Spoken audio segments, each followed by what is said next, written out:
this is one of those cases where it's so dumb they're not even wrong.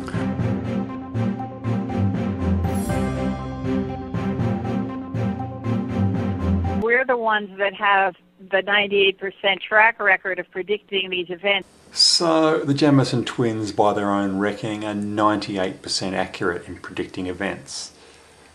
Really? 98%?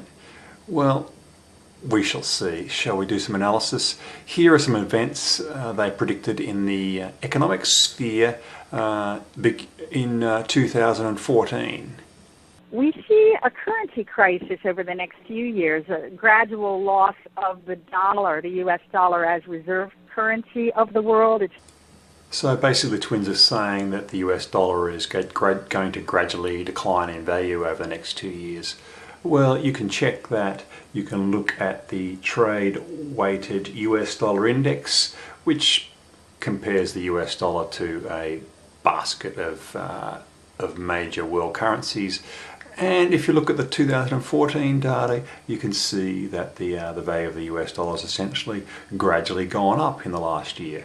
So it's impossible for the Twins to be correct on this prediction.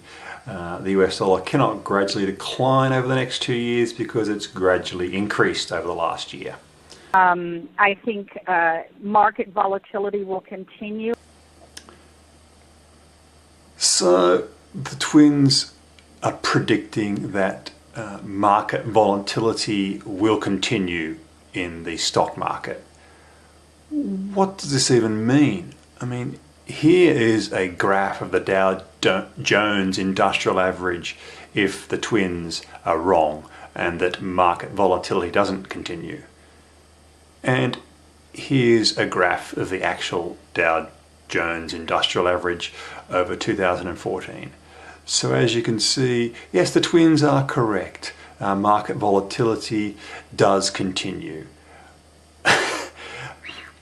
I don't think I can score this as an actual hit though, because this is one of those cases where it's so dumb they're not even wrong. I mean, of course markets are volatile, they go up and down. They're never not volatile. You never see a graph of the stock market that looks like this. So, more up than down in the coming year, which is good. Woohoo! The Twins got one right. They predicted that the stock market would be more up than down in the coming year.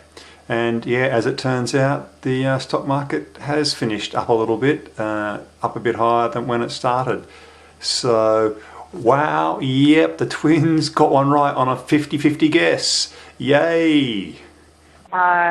But we do think that Greece, Japan, Russia, Italy, Spain, Portugal, and the U.S. are all in trouble with currency. Okay, so that was actually 7 predictions there. A list of 7 countries that are going to have a currency crisis in the next year or so.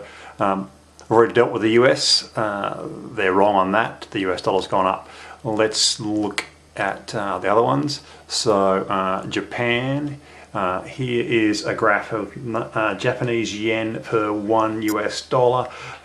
So yep, at the end of 2014, 1 US dollar would buy more Japanese yen. So the Japanese yen has declined in value in 2014. However, as we noticed from the graph of the US dollar has actually increased in value also over 2014. So the value of the Japanese yen actually hasn't really declined. It's more like the US dollar value has increased. This change in the value of the yen, I believe it is in the order of decline 15% versus the US dollar, whereas the US dollar's gone up 8% versus major currencies. So this data is not suggesting the Japanese yen is in any major currency crisis. So no, zzz on that one. Zzz on the US dollar, zzz on Japanese yen. They also mentioned that Greece, Italy, Spain and Portugal are going to have currency crises. Do they not know that those four countries, Greece, Italy, Spain and Portugal, are all on the euro? So it's impossible for these countries to have a currency crisis while the other countries that are a part of the Eurozone don't have a currency crisis. And the Euro did not have a currency crisis. So they're wrong on those four right out of the gate because they're stupid. Who don't realise that those countries are on the euro. So, and Russia. Yes, Russia has just had a currency crisis. So they're batting 1 out of 7 here. So that's 14% accurate. Yeah. Possible stock market corrections over the next year or two. And we correctly predicted those over probably the last, I think, 15 years now. We've been accurate, even calling all the stock market crashes. So really, you've called all the stock market crashes in the last 15 years and you've been accurate with them. I've done some research on this and tried to find where you've done this. And here's some examples of my findings. Around May of 2000, we saw a possible stock market dive, a possible crash. So this is a graph of the Dow Jones Industrial Average 2000 to 2010.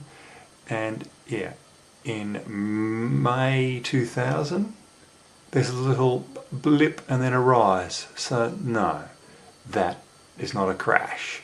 March 2002, now that's a crash. And you didn't predict that. Where'd you predict that? Where's the evidence you predicted the crash of March 2002? So yeah, they love these things. They also love to call them corrections. And the advantage of calling them corrections is if the stock market goes up or the stock market goes down, they're right. Doesn't matter. It could be going up or going down. They're both corrections. Anyway, here's another one from 2013. Let's see how they went.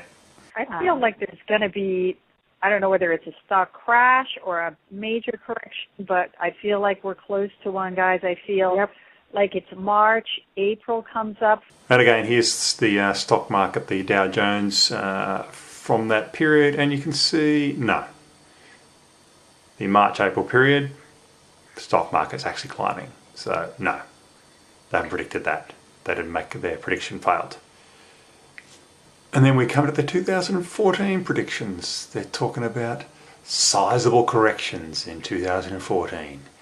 We're seeing a couple of sizable stock market corrections over the next year or two. Let's see what the Dow Jones looks like in 2014. So, yeah. I don't know what counts as a major correction in their books, but to me, this does not look like a major correction of the stock market. Looks pretty even as far as stock markets go. So, no. We're the ones that have the 98% track record. 98%, 98%, 98%, 98%, 98%, 98%, 98%, 98%, 98%, 98%, 98%, 98%, 98%, 98%.